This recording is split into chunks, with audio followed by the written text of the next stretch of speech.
তোমার গাড়িতে তুমি চলে যাও, এটা যদি প্রয়োজন হয় সেটা তার ভিন্ন বিষয়। এটা মূল যাকাতের সাথে এটা কোনো সম্পর্ক নেই। তাহলে যাকাত হচ্ছে ইবাদতে মালিয়া, অর্থাৎ আর্থিক ইবাদত। 3 নম্বর হচ্ছে সাওমে রমাদান, এটা হচ্ছে ইবাদতে বাদানিয়া। কিন্তু ইবাদতে বাদানিয়া হলেও এর মধ্যে কিছু কাজ আছে করার, মানে ইবাদতে বাদানিয়া দুই রকম। বাদানিয়া দুইটা কেন? একটা হচ্ছে সালাত, একটা সিয়াম, দুটোই ইবাদতে বাদানিয়া, দৈহিক ইবাদত। দুটোর মধ্যে পার্থক্য আছে। সালাত হচ্ছে আহ কি বলা, মানে ফেল, মানে করা। আর সওম হচ্ছে ইবাদতে বাদানি, ঠিক আছে, কিন্তু কাফফুন ওয়া তারকুন, মানে বিরত থাকা। সালাত হচ্ছে করা, সিয়াম হচ্ছে বিরত থাকা। অর্থাৎ আল্লাহকে দেখানো যে আল্লাহ আমি তোমার জন্য যেমন তুমি যেটা করতে বলো সেটা করি, আবার তুমি যেটা করতে না করো সে থেকে বিরত থাকি, এটা দেখানো হলো এই সওমের মাধ্যমে। তাহলে দেখা যায় যে অনেক সময় মানুষের জন্য কোনো জিনিস করাটা কঠিন হয় না করার চেয়ে। আবার অনেক সময় না করা কঠিন হয় করার চেয়ে, কোনো কাজ করার চেয়ে না করা কঠিন। কিরকম? এই যে সিয়াম রাখা, সিয়াম রাখা মানে হলো কি খাওয়া দাওয়া না করা, পান না করা, স্ত্রী সহবাস না করা। তাহলে এখানে না করাটা কঠিন, খাওয়া দাওয়া করার কাজটা সহজ। খাবার খেতে মনে চাইলো খেয়ে নিলাম, পান করতে চাইলো পান করে নিলাম, স্ত্রী সহবাস করতে চাইলে স্ত্রী সহবাস করে ফেললো। তো এটা করা যেরকম সহজ, এর থেকে বিরত থাকা তার চেয়ে কঠিন। তাহলে ইবাদতে বাদানি দুইটা হলো, একটা হচ্ছে সালাত, একটা হচ্ছে সিয়াম। সালাতটা হচ্ছে আল ফিল, মানে করা, আল্লাহকে দেখাচ্ছে যে তোমার নির্দেশ পালন করতে গিয়ে তুমি যেটা করতে বলো সেটা করি। আর সিয়ামের মাধ্যমে দেখানো হচ্ছে যে তুমি যেটা থেকে বিরত থাকতে বলো তার থেকে বিরত থাকলাম। এরপরে হাজ্জুল বাইত, হজ করা, এটা আসলে ইবাদতে বাদানি, দৈহিক এবং আর্থিক দুটোকে অন্তর্ভুক্ত করে। কিন্তু প্রশ্ন হচ্ছে কেউ যদি মক্কায় থাকে বা কোনো কারণে মক্কায় পৌঁছে গেল, তাহলে তার উপরে হজ ফরজ কিনা? হ্যাঁ, তার উপরে ফরজ হয়ে যাবে, কিন্তু তখন তো আর তার মাল ব্যয় হলো না। তাহলে এটা আমরা এভাবে বলতে পারি যে হজটা হচ্ছে এমন একটা ইবাদত যে এটাও দৈহিক এবং আর্থিক দুটোকে অন্তর্ভুক্ত করে। কিন্তু যদি অর্থের প্রয়োজন না হয়, অর্থ ছাড়াই যদি হয়ে যায়, তাহলে ওটা অভাবেই করতে হবে, সেক্ষেত্রে মাল ব্যয় করার কোনো প্রয়োজন নাই। যেমন মনে করেন কোনো ব্যক্তি পায়ে হেঁটে হজের কাজগুলো করতে পারে, মক্কাতে বসবাস করে বা মক্কায় কোনো কারণে গেল, এখন সে হজ করার জন্য তাকে অর্থ খরচ করার কোনো প্রয়োজন হয় না। কিন্তু সেক্ষেত্রে বলবেন যে না, তার তো খাওয়া দাওয়া করতে হয়। তো খাওয়া দাওয়া তো কেমনে করতে হয়? সে হজ করতে না গেলেও খাওয়া দাওয়া করতে হয়। হজ করতে না গেলে কি খাওয়া দাওয়া ছাড়া থাকতো নাকি? কাজেই এটার কারণে কেউ কেউ বলেছেন যে এটাও একটা ইবাদতে বাদানি। বিষয়টা এরকম না, আসলে হচ্ছে ইবাদতে বাদানি এবং মালি এটা দুইটা অন্তর্ভুক্ত। হ্যাঁ, এখন যদি কোনো কারণে মাল খরচের প্রয়োজন না হয়, যেমন মক্কার অধিবাসী অথবা সে মক্কায় গিয়ে থাকলো, তাহলে সেটা ভিন্ন বিষয়। তাহলে আমরা ইসলামের যে আরকান 5টা দেখলাম, এখানে আমরা দেখলাম এই 5টার মধ্যে একটা হচ্ছে বাদলুল মাহবুব, মানে প্রিয় জিনিসকে ব্যয় করা, এটা হচ্ছে যাকাত। কেন? মালের ভালোবাসা, মাল মাহবুব, প্রিয়, এটা সবার কাছে। কোরআনে বলা আছে সূরা আদিয়াতের 8 নম্বর আয়াতে, ওয়া ইন্নাহু লিহুব্বিল খায়রি লাশাদীদ, ওয়া ইন্নাহু লিহুব্বিল খায়রি লাশাদীদ। এখানে খায়ের বলতে সম্পদকে বোঝানো হয়েছে, মালের প্রতি তার ভালোবাসা কঠিন। এরকম ভাবে আরেকটা আয়াত সূরা ফাজর 20 নম্বর আয়াত, সেখানে বলা হয়েছে তুহিব্বুনাল মালা হুব্বান জাম্মা, তোমরা মালকে খুব বেশি ভালোবাসো। এখানে যাকাতের মাধ্যমে আমার মাহবুব জিনিসকে আমি ব্যয় করলাম, অপরদিকে সিয়ামের মাধ্যমে মাহবুব জিনিস থেকে বিরত থাকলাম। কাফফু, আল কাফফু আনিল মাহবুব, প্রিয় জিনিস থেকে বিরত থাকা। যেমন হাদিসে কুদসিতে বলা হয়েছে ইয়াদাউ তাআমাহু ওয়া শারাবাহু ওয়া শাহওয়াতু মিন আজলি, বুখারীর কিতাবুস সিয়াম বাবু উজুবে সাওম রমাদানের ৭৪৯২ নম্বর হাদিস, মুসলিমের কিতাবুস সিয়ামের বাবু ফজলুস সিয়ামের ১১৫১ নম্বর হাদিস, ১৬৪ নম্বর হাদিস, দুই জায়গাতে আছে মুসলিমে। সেখানে বলা আছে ইয়াদাউ তাআমাহু ওয়া শারাবাহু ওয়া শাহওয়াতু মিন আজলি, যে সে আমার জন্য তার খাদ্য পানীয় এবং শাহওয়াতকে ছেড়ে দেয়, ত্যাগ করে। তাহলে এখানেও সালাতের মাধ্যমে আমরা কি করলাম? বাজলুল মাহবুব, মানে আমরা প্রিয় জিনিসকে ব্যয় করলাম। এরকম ভাবে যাকাতের মাধ্যমেও প্রিয় জিনিসকে ব্যয় করলাম, মাল ব্যয় করলাম। আর সিয়ামের মাধ্যমে কাফু আনিল মাহবুব, প্রিয় জিনিস থেকে বিরত থাকা, মনে চায় যেটা সেটা থেকে বিরত থাকা। সুতরাং এই পাঁচটা জিনিস, যে পাঁচটা স্তম্ভ, এই পাঁচটা হচ্ছে পাঁচটা বিষয়কে তাকমিল করার জন্য, পূর্ণাঙ্গ করার জন্য। কারণ অনেকের জন্য রোজা রাখা সহজ, কিন্তু তার জন্য পয়সা খরচ করা কঠিন। আবার কারো জন্য সালাত পড়া সহজ, কিন্তু সিয়াম পালন করা কঠিন। এই জন্য আল্লাহ সুবহানাহু ওয়া তাআলা বিভিন্ন রকমের ইবাদত দিয়ে সব রকম মানুষকে পরীক্ষা করতে চান। একবার এক রাজা বা এক বাদশাহ, অত্যন্ত ধন সম্পদ এর মালিক, তো তার উপরে একটা কাফফারা ফরজ হয়ে গেল। কাফফারা, এখন কাফফারা সম্পর্কে বলা আছে যে সেটা তাহরিরু আকাবা, গোলাম আজাদ করা। সেটা না পাইলে ২ মাস লাগাতার রোজা রাখা, সিয়াম শাহরানি মুতাতাবিআইন, লাগাতার ২ মাস রোজা রাখা। ফাইল্লাম ইয়াস্তাতি ফাইতামু সিত্তিনা মিসকিনা, তা না পারলে ৬০টা মিসকিনকে খাবার খাওয়ানো। এখন বাদশাহকে বলল, দেখেন আপনার জন্য গোলাম আজাদ করলে চলবে না, ৬০ মিসকিন খাওয়াইলে চলবে না, বরং আপনাকে অবশ্যই লাগাতার ২ মাস সিয়াম পালন করতে হবে। তো বলল কেন? আপনার জন্য মাল ব্যয় করা খুব সহজ, কিন্তু ২ মাস রোজা রাখা কঠিন। এটা দিয়ে তারা বুঝাইতে চাইলো যে আপনার পরীক্ষা হচ্ছে আপনি কষ্ট করে কাফারা আদায় করবেন, কাজে রোজা রাখবেন। আপনি তো মালদার মানুষ, আপনার জন্য গোলাম আজাদ করা কোনো ব্যাপার না, আর ৬০ মিসকিন খাওয়ানোর কোনো ব্যাপার না। অথচ সিয়ামের উদ্দেশ্য তো হচ্ছে, কাফারার উদ্দেশ্য হচ্ছে আল মাহবু মা হাসারা মিন ইসমি যামবে ওয়া আল্লা ইয়াউদা, সে যে অপরাধটা করেছে এই অপরাধের গুনাহ মিটে যাওয়া, ভবিষ্যতে না করা, এই জন্য তাকে শিক্ষা দেওয়া। এখন যদি আপনি সম্পদশালী মানুষ সম্পদ দিয়ে দেন, তাহলে তো শিক্ষা হলো না। এটা ওইখানে কিছু আলেমরা বলল, তো যাক, এটা তাদের একটা নিজস্ব বক্তব্য, কিন্তু কাফারা তো আল্লাহ তাআলা যেটা যেভাবে বলেছেন সেটা হবে। এখন ধনী ব্যক্তি গরিব ব্যক্তি কার কি বিষয়? ধনী ব্যক্তির মাল আদায় করা সহজ বলে তার জন্য এটা করা যাবে না, বিষয়টা এমন নয়। অর্থাৎ ধনী ব্যক্তিও যদি কি করে গোলাম আজাদ করে দেয় কাফারার জন্য, অথবা যদি ৬০টা মিসকিন খাওয়া যায়, তাতে আদায় হয়ে যাবে। কাজী শরিয়াতটাকে আমরা সংকীর্ণ করতে পারবো না। শরিয়াত যেভাবে আছে সেভাবেই বিচার হিসেবে আল্লাহর কাছে হবে। তো আমরা দেখালাম যে সালাত, সিয়াম, হজ, যাকাত, এটা হলো জাহিরি, যে কোনোটা ইবাদতে মালি, কোনোটা বাদানি, কোনোটা উভয়টা মিশ্রিত হয়ে, কোনোটা বাজলুল মাহবুব, কোনোটা কাফফু আন মাহবুব, প্রিয় জিনিসকে ব্যয় করা, কোন জায়গায় প্রিয় জিনিস থেকে বিরত থাকা। এটা একটা ব্যাখ্যা। এই হাদিসের আমি আরেকটা ব্যাখ্যা দিতে চাচ্ছি, যেটা হলো আধ্যাত্মিক। সেটা হচ্ছে সালাত, সিয়াম, হজ, যাকাত এর মাধ্যমে মূলত একটা মানুষকে সত্যিকার অর্থে মানুষে রূপান্তরিত করা উদ্দেশ্য। কারণ মানুষের মধ্যে ৪টা মৌলিক উপাদান, আগুন, পানি, মাটি, বাতাস, এগুলো আছে। শুধু এগুলোই না, গোটা পৃথিবীতে যা কিছু আছে মানুষের দেহের মধ্যে সবগুলোই আছে। তো সেই হিসাবে আমরা মৌলিক উপাদানগুলো দেখাতে পারি যে মানুষের মধ্যে আগুন আছে, পানি আছে, মাটি আছে, বাতাস আছে। আর এই প্রত্যেকটা জিনিসের একটা রোগ আছে। আগুনের রোগ হচ্ছে কি? অহংকার। কেন? আগুন যদি নিচেও জ্বালানো হয়, তাহলে আগুনটা উপরের দিকে উঠে নিচের দিকে নামে না।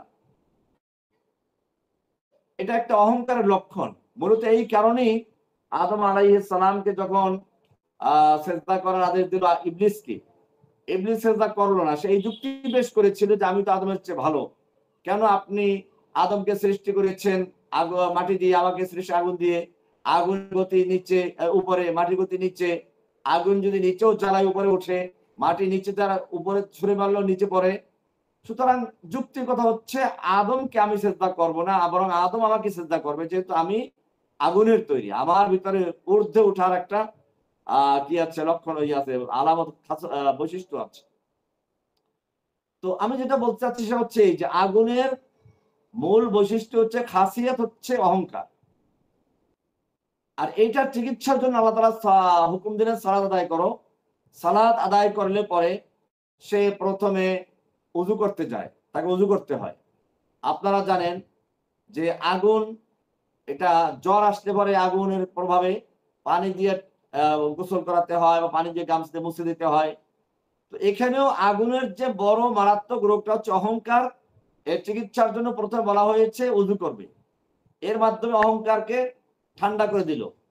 এরপরে তাকবীরে তাহরিমায় কান পর্যন্ত হাত উঠায়, তারপরে হাত বাঁধে, অপরাধীর মতো হাত বেঁধে দাঁড়াতে হয়।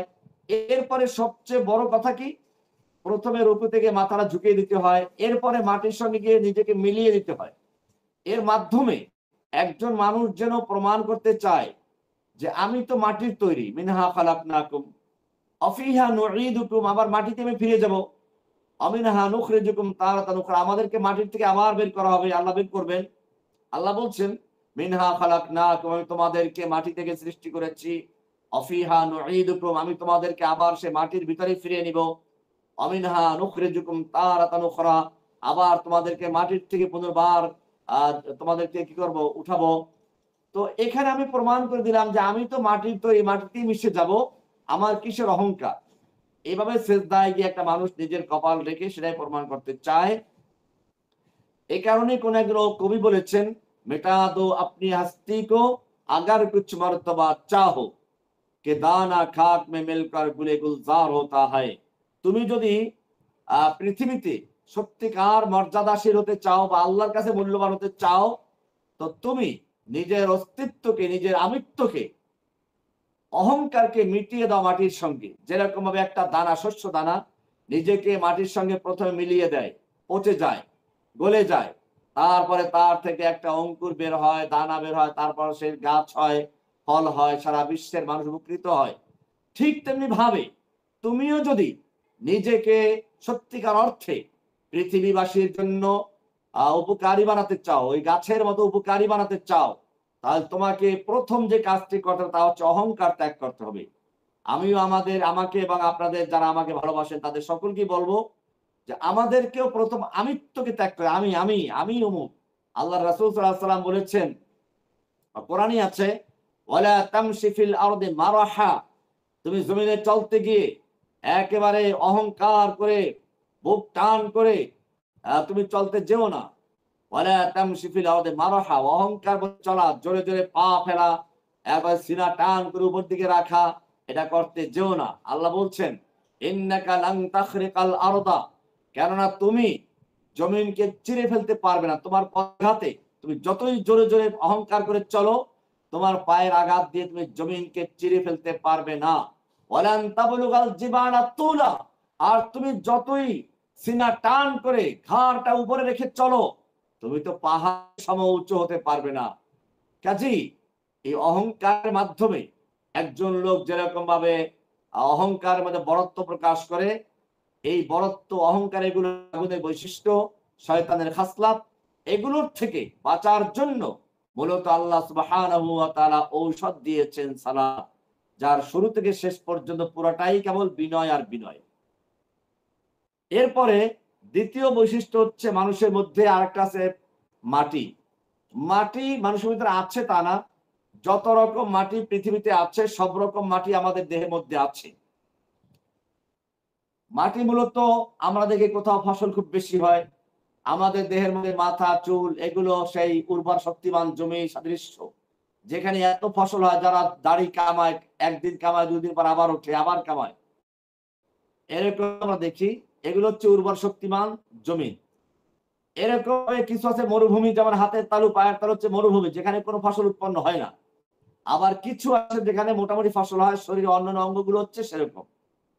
তো আমাদের দেহের মধ্যে 3 রকম মাটি সবই আছে। মাটির মধ্যে যেমন বন জঙ্গল হয়, সেগুলো আছে, বিভিন্ন প্রাণী থাকে, আমাদের দেহের উপরে বিভিন্ন প্রাণীও আছে। এসব মিলিয়ে এটা একটা পৃথিবী সমতুল্য মাটি আছে এখানে। এই মাটির একটা বৈশিষ্ট্য হচ্ছে কৃপণতা। কারণ মাটির উপরে আপনি কোনো জিনিস রেখে দেখবেন কয়েকদিন পরে গিয়ে পাবেন না, ওটা মাটির ভিতরে চলে গেছে। তার মানে মাটি তার উপরে যা কিছু পাবে সবগুলোকে সে কুক্ষিগত করবে, ভিতরে নিয়ে যাবে। আল্লাহ সুবহানাহু ওয়া তাআলা এই কৃপণতা রোগের চিকিৎসার জন্য দান করলেন সেই যাকাত, ওয়াতুজ যাকাত, যাকাত আদায় করো। যাকাত আদায় করার পরে কৃপণতা রোগের চিকিৎসা হয়ে যায়। আল্লাহ রাসূল সাল্লাল্লাহু আলাইহি ওয়াসাল্লাম বলেছেন, ইয়াকুল ইবনু আদম মালি মালি, বনি আদম বলে আমার মাল, আমার মাল, আমার বাড়ি, আমার গাড়ি, আমার নারী, আমার, আমার সব আমার। আল্লাহ রাসূল সাল্লাল্লাহু আলাইহি ওয়াসাল্লাম বলেছেন, হাল লাকা ইয়া ইবনা আদম, হে বনি আদম তুমি কি জানো তোমার কি আছে? ইল্লা মা আকালতা ফাফনাই, তুমি যা পেট ভরে খেয়েছো আর এক রাস্তা দিয়ে বের করে বাগান নষ্ট করেছো, এটা তোমার। আমা লাবিস্তাফা আবনাইতা, আর যা তুমি পরিধান করে পুরাতন করেছো ওগুলো তোমার। আমা তাসাদ্দাকতা ফাআমদাইতা, আর যা তুমি সদকা করে আল্লাহর ব্যাংকে জমা করেছো এটা তোমার। এছাড়া যা কিছু সব তোমার মৃত্যুর সঙ্গে সঙ্গে অন্যের মালিকানায় চলে যাবে, তোমার আর মালিকানা থাকবে না। এভাবে ইসলাম মূলত সাদাকা করার জন্য, যাকাত দেওয়ার জন্য উৎসাহিত করেছে, যাতে করে মানুষের কৃপণতা রোগের চিকিৎসা হয়ে যায়। এই কারণে সাদাকাতুল ফিতর তাওমাতান লিল মাসাকিন ফরজ করে দিয়েছেন। এরকম ভাবে যে কি আছে ওই যে হাদিসগুলো আছে, মান বাতা সাবআন ওয়া যায়, যে ব্যক্তি পেট ভরে খায় ঘুমাইলো তার প্রতিবেশী ক্ষুধার্ত, সে মুমিন নয়। এই সব হাদিসগুলোর তাৎপর্য হচ্ছে মানুষকে আল্লাহ সুবহানাহু ওয়া তাআলা সম্পত্তি দিয়ে আবার দেখতে চান সে মূলত আমার পথে ব্যয় করতে রাজি কিনা। বাবা যেমন বাচ্চার হাতে চকলেট দিয়ে তারপরে আবার বলে বাচ্চাকে যে আব্বুকে একটা চকলেট দাও, দেখতে চায় যে বাচ্চা চকলেটটা আমাকে দিতে চায় কিনা। তো আল্লাহ সুবহানাহু ওয়া তাআলা আমাদেরকে সম্পদ দিয়ে দেখতে চান যে আমরা আল্লাহর পথে আল্লাহর নির্দেশ মতো ব্যয় করতে চাই কিনা। এভাবে মূলত কৃপণতা রোগের চিকিৎসার জন্য এই বিষয়টিকে শরীয়তে বিধান আকারে দেওয়া হয়েছে। এতে আমরা যদি দেখি আরেকটি মৌলিক উপাদান হচ্ছে কি পানি। পানিরও একটা রোগ আছে। পানি যদি আপনি সমতল জায়গায় ছাড়েন তো পানি আস্তে আস্তে আরো জমি দখল করে। তার মানে পানি হচ্ছে লোভ। পানির স্বভাব কি? লোভ, লালচ, হিরস, তামা। এটা পানির কারণে। মানুষের মধ্যে পানি আছে, পানি এখানে আছে তা না, পানি যত রকম পানি সব রকম পানি আছে। পৃথিবীর সাগরের পানি লবণ পানি, আমাদের চোখের পানি, ঘামের পানি লবণ পানি। পৃথিবীর পুকুরের পানি, টিউবওয়েলের পানি মিষ্টি পানি, আমাদের জিভ আর নিচের থেকে যে পানিটা বের হয় খাবারের জন্য, গলাবার জন্য, এটা মিষ্টি পানি। এরকম পিত্তের পানি, তিতা পানি, পেশাবের পানি, নষ্ট পানি, সব রকম পানি আমাদের মধ্যে আছে। তো যেহেতু পানি আছে আর পানির স্বভাবটাও হলো লোভ লালসা, আমাদের মধ্যে সেই লোভ লালসা আছে। আল্লাহ রাসূল সাল্লাল্লাহু আলাইহি ওয়াসাল্লামের লোভে আল্লাহ তাআলা এই লোভের চিকিৎসার জন্য ফরজ করলেন তোমরা কি করো? সিয়াম রাখো। সিয়াম রাখার কারণে সামনে খাবার আছে, পানি আছে, স্ত্রী আছে, দরজা বন্ধ আছে, কেউ দেখবে না। কিন্তু এই সময় যদি কোনো ব্যক্তি আল্লাহকে ভয় করে এই নিজের লোভকে সামলাতে পারে, তাহলে সে তার ব্যক্তি জীবনে, পারিবারিক জীবনে, সামাজিক জীবনে, রাষ্ট্রীয় জীবনে, আন্তর্জাতিক সব ক্ষেত্রে নিজের লোভকে সামলাতে পারবে। অফিসে সে যখন চাকরি করবে তখন টেবিলে নিচ দেওয়া দিকে ঘুষ দেওয়া শুরু করে, সে চিন্তা করবে না আমাকে তো আল্লাহ দেখে। আমি রমজান মাসে যে আল্লাহর ভয়ে ক্ষুধার্ত থাকা অবস্থায় তৃষ্ণায় কলিজা শুকিয়ে যাচ্ছে, তারপরে আমি পান করি নাই, খাই নাই, কেন? ওই আল্লাহ দেখেন। সেজন্য এই প্রশিক্ষণটা নেওয়া, ওই আল্লাহকে ভয় করে যদি আমি সত্যিকার অর্থে সিয়াম শিক্ষা নিতে পারি, তাহলে সেই আল্লাহকে ভয় করে আমি টেবিলের নিচে দিয়েও ঘুষ নেব না, গোপনেও ঘুষ নেব না, বা কারোর সাথে কি হবে না সেই গোপনে আমি কোনো অন্যায় করব না। এই শিক্ষাটা হচ্ছে মূলত সিয়ামের মাধ্যমে। তাহলে পানির রোগ ছিল লোভ, লালসা বা ওই যে হিরস, তামা, ওটার চিকিৎসার জন্য আল্লাহ ফরজ করলেন সিয়ামকে। কোরআন বলতে কুতিবা আলাইকুমুস সিয়াম কামা কুতিবা আলাল্লাযিনা ক্বাবলিকুম লাআল্লাকুম তাত্তাকুন, তোমাদের উপরে সিয়াম ফরজ করা হয়েছে যেরকম ভাবে হয়েছিল তোমাদের আগের লোকদের প্রতি, লাআল্লাকুম তাত্তাকুন, যাতে তোমরা সংযমী হতে পারো, সতর্ক হতে পারো। অর্থাৎ সংযমী সতর্ক কিরকম? আমরা মুত্তাকিনের ব্যাখ্যা বলেছিলাম। তাকওয়া, ইবনে আব্বাসকে জিজ্ঞেস করা হলো তাকওয়া কি জিনিস? তিনি বললেন, তুমি কি কখনো কাঁটাদার জঙ্গলে চলেছো? বলে হ্যাঁ চলেছি। কেমনে চলো? ওই যে পা দেওয়ার ক্ষেত্রে সতর্ক থাকি, কোনো কাঁটার উপরে পা পড়লো কিনা, পা কাঁটা ঢুকে গেল কিনা, মাথার দিকে খেয়াল রেখে উপরে কোনো ঝুলন্ত কাঁটা মাথায় ঢুকে গেল কিনা, শরীরের দিকে খেয়াল, আশপাশে ঝুলন্ত কোনো কাঁটা চাদরে লাগলো কিনা, এরকম চতুর্মুখী সতর্ক হয়ে তারপরে কাঁটাদার জঙ্গলে চলতে হয়। ইবনে আব্বাস রাদিয়াল্লাহু তাআলা আনহু বললেন, ওই কাঁটাদার জঙ্গলে চলতে গিয়ে যেরকম ভাবে সতর্কতা অবলম্বন করা হয়, আল্লাহর হুকুম পালন করতে গিয়েও এরকম সতর্কতা অবলম্বন করার নামই হচ্ছে তাকওয়া। আর এরকম যারা সতর্ক হয়ে চলে, বিইমতিসালিল আওয়ামির ওয়া ইজতিনাবিন নাওয়াহি, আল্লাহর আদেশগুলো পালন করার মাধ্যমে নিষেধগুলোকে পরিহার করার মাধ্যমে যারা এরকম সতর্ক হয়ে চলে তাদের কি বলা হয়? মুত্তাকিন। যালিকাল কিতাবু লা রাইবা ফীহি হুদাল লিল মুত্তাকিন। এই মুত্তাকিনদের জন্যই কোরআন হেদায়েতকারী, কোরআন পথ প্রদর্শক। আর যারা তাকওয়া অর্জন করতে আগ্রহী না, কোরআন তাদের জন্য অবশ্যই হেদায়েত দেবে না, তাদের পথ দেখাবে না। যাই হোক, বলছিলাম যে সিয়ামের তাৎপর্য হচ্ছে সিয়াম কেন হয়? তো সিয়ামের উদ্দেশ্য হচ্ছে পানির যে রোগ আছে লোভ, তার চিকিৎসার জন্য। আরেকটি মৌলিক উপাদান হচ্ছে বাতাস। মানুষের বাতাস, দেখবেন যে বাতাস কোনো জায়গায় খালি পেলেই সেখানে গিয়ে হাজির হয়ে যায়, শূন্য স্থান পেলেই দিকে দখল করে। অর্থাৎ সে চায় সব জায়গায় আমাকে মানুষ চিনুক, আমাকে জানুক, আমার পরিচয় লাভ করুক, এটা বাতাস চায়। তো যেহেতু বাতাসের প্রভাব হচ্ছে, বাতাসের রোগ হচ্ছে, খাসিয়াত হচ্ছে সব সর্বত্র বিরাজ থাকা, সব জায়গায় পরিচিত হওয়া, নাম প্রচার হওয়া। মানুষের মধ্যে বাতাস আছে, সেজন্য মানুষেও চায় আমাকে সবাই চিনুক, আমাকে জানুক, আমার নাম সব জায়গায় প্রচার হোক, আমি সব জায়গায় কি হয় আমার প্রচার হোক, এটা মানুষ চায়। কিন্তু এরকম নামের জন্য যদি কোনো ব্যক্তি কোনো কাজ করে, আল্লাহর কাছে সেটা গ্রহণযোগ্য হয় না।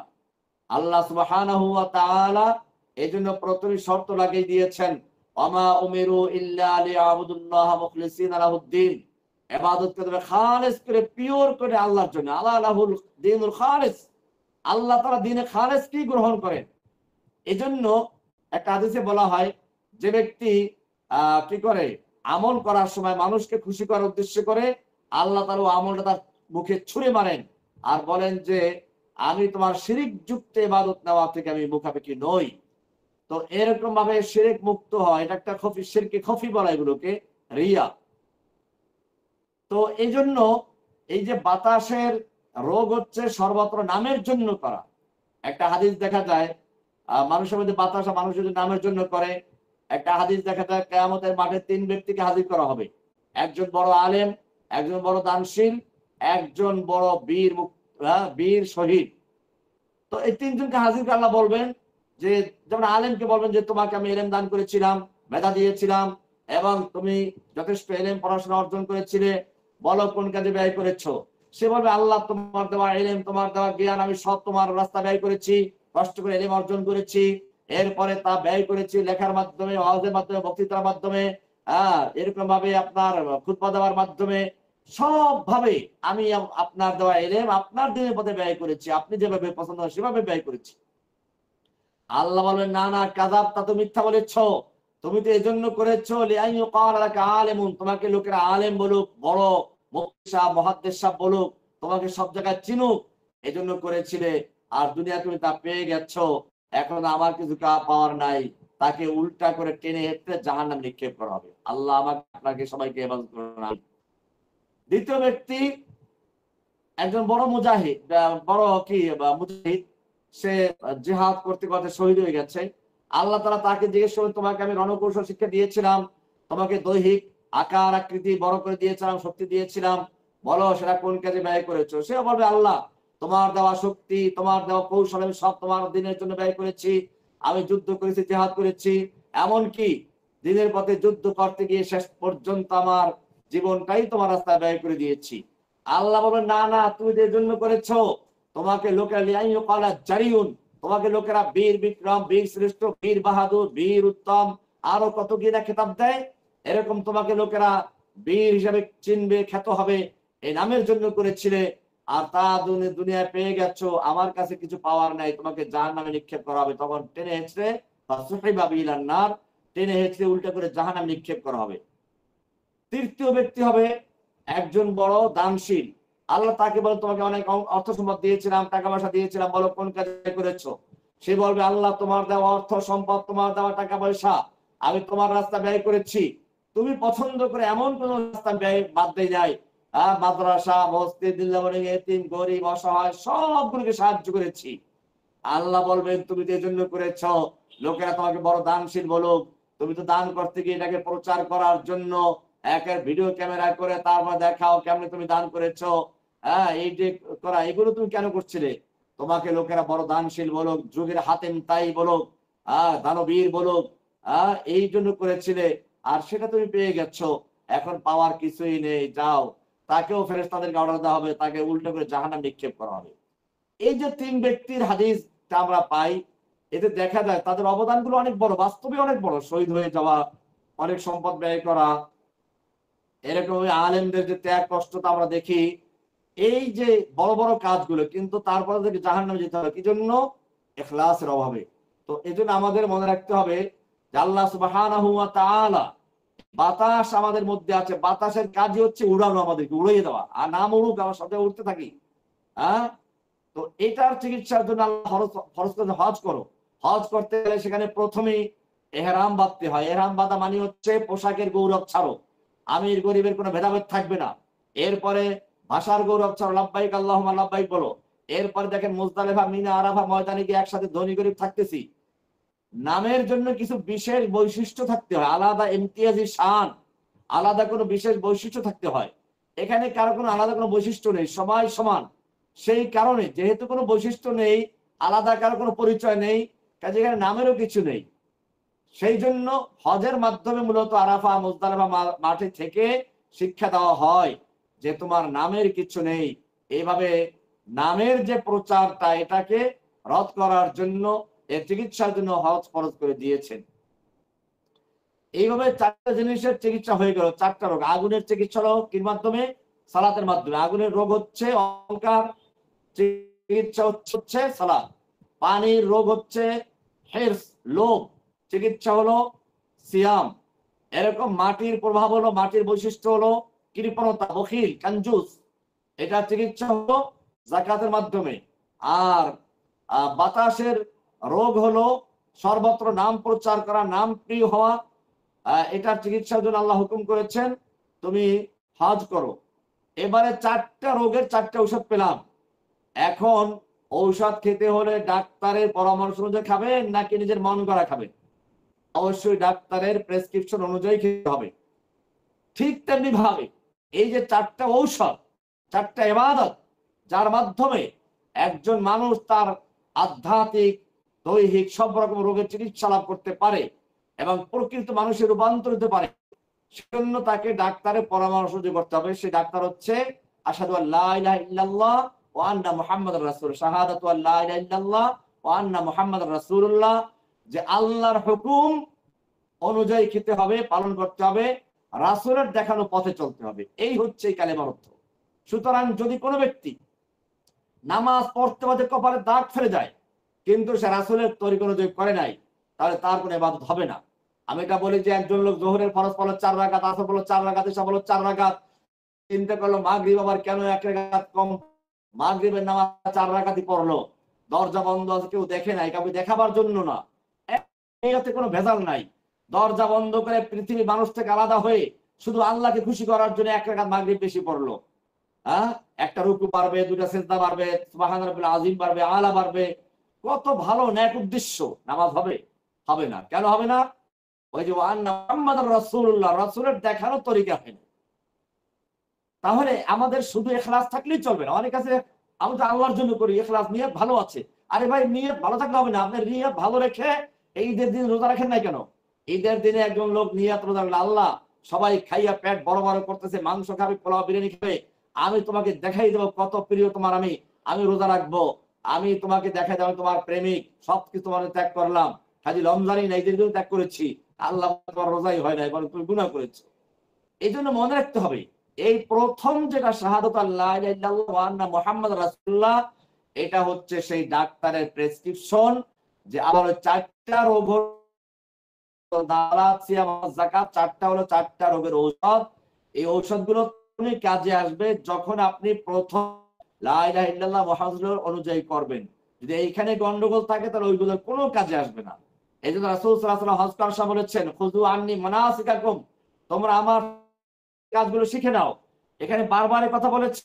এমনি ভাবে আমাদের এখানেই সমস্যা। আমরা যখন কোনো বিষয় বলি যে ভাই রাসূলের তরিকা বেদাত, রাসূলের তরিকা একটা হলো তাওহীদ, লা ইলাহা ইল্লাল্লাহর বিপরীত হচ্ছে শিরক। আশহাদু আল্লা লা ইলাহা ইল্লাল্লাহর বিপরীত কি? শিরক। আর মুহাম্মদ রাসূলুল্লাহর বিপরীত হচ্ছে বিদআত। তাহলে তাওহীদ মানে বেদাত, শিরক বর্জন করা। কারণ শিরক যদি বর্জন না করে তাহলে তার ইবাদত কোনো লাভ নেই। লা ইলাহা ইল্লাল্লাহ ঠিক না থাকলে তার কোনো ইবাদত লাভ নেই। কোরআন বলছে ইন্নাল্লাহা লা ইয়াগফিরু আন ইউশরাকা বিহি ওয়া ইয়াগফিরু মা দুনা যালিকা লিমান ইয়াশা। আল্লাহ তাআলা ওই ব্যক্তির গুনাহ ক্ষমা করবেন না যে ব্যক্তি আল্লাহর সাথে শিরক করে। এছাড়া যে কোনো গুনাহ আল্লাহ ক্ষমা করে দিবেন। তার মানে শিরক নিয়ে যদি মারা যায় আল্লাহ তার গুনাহ ক্ষমা করবেন না। এরকম ভাবে আল্লাহ তাআলা আরেক আয়াতে বলেছেন ইন্নাহু মান ইউশরিক বিল্লাহি ফাকাদ হারামাল্লাহু আলাইহিল জান্নাহ। যে ব্যক্তি আল্লাহর সাথে শিরক করে আল্লাহ তাআলা জান্নাতকে হারাম করে দিয়েছেন। ওয়ামাওয়াহুন নার, তার ঠিকানা জাহান্নাম। ওয়ামা লিজ জালিমিনা মিন আনসার, এই জালিমদের কোনো সাহায্যকারী থাকবে না। তার মানে পীর সাহেবের মুরিদরা বলতে পারে যে আল্লাহ তাআলা জাহান্নাম, ইন্নাহু মান কি আছে, মান ইউশরিক বিল্লাহি ফাকাদ হারামাল্লাহু আলাইহিল জান্নাহ, যে ব্যক্তি শিরক করলো আল্লাহ তাআলা জান্নাত হারাম করে দিয়েছেন। তো জান্নাত হারাম করলে সমস্যা নাই, আমি আরাফে যাব। হ্যাঁ, বলো জানা না, ওয়ামাওয়াহুন নার, তার ঠিকানা জাহান্নাম। এখন আবার শয়তান তাকে ধোঁকা দেয়, পীর সাহেব আমাকে ছাড়াই নিয়ে আসবে। বলছে না না, ওয়ামা লিজ জালিমিনা মিন আনসার, এই জালিমদের জন্য, শিরক করে যারা তাদের জন্য কি নাই, কোনো সাহায্যকারী থাকবে না। এখানে জালিম মানে শিরক। কোরআনে আছে ইন্না শিরকা লা যুলমুন আযীম, শিরক হচ্ছে বড় জুলুম। এরকম ভাবে রাসূল সাল্লাল্লাহু আলাইহি ওয়াসাল্লাম বলেছেন আকবারুল কাবায়ের আল-ইশরাকু বিল্লাহি তাআলা। শাইখ আমাদের সময় শেষের দিকে, আপনি একটু শেষের দিকে। আসলে এটা হলো শাহাদাত ওয়া লা ইলাহা ইল্লাল্লাহ হচ্ছে প্রথম তাওহীদ এবং শিরককে বর্জন করা। আর দ্বিতীয় মুহাম্মদুর রাসূলুল্লাহ মানে হচ্ছে সব কাজ রাসূলের সুন্নাহ, ইত্তেবায়ে সুন্নাহ, রাসূলের সুন্নাহ মোতাবেক করতে হবে। তার বিপরীত যেটা সে বিদআত। আল্লাহ রাসূল বলেছেন মান আহদাসা ফি আমরিনা হাযা মা লাইসা মিন ফাহুয়া রাদ। যে ব্যক্তি ইসলামে এমন কিছু তৈরি করলো যা আমার ইসলামে নেই, সেগুলো মারদুদ, সেগুলো প্রত্যাখ্যাত, সেগুলো গ্রহণযোগ্য হবে না।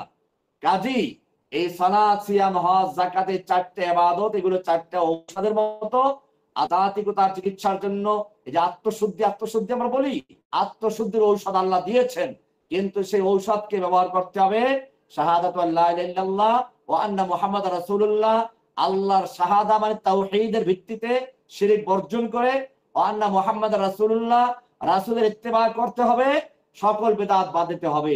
এইভাবে করলে তখন ওই সালাত, সিয়াম, হজ, যাকাত কাজে আসবে, আমাদের প্রকৃত মানুষ হিসেবে গড়ে তুলবে। আল্লাহ সুবহানাহু ওয়া তাআলা আমাদেরকে আমল করার তৌফিক দান করুন, আমিন। জি, এখন যদি কারো প্রশ্ন করতে পারেন। জি।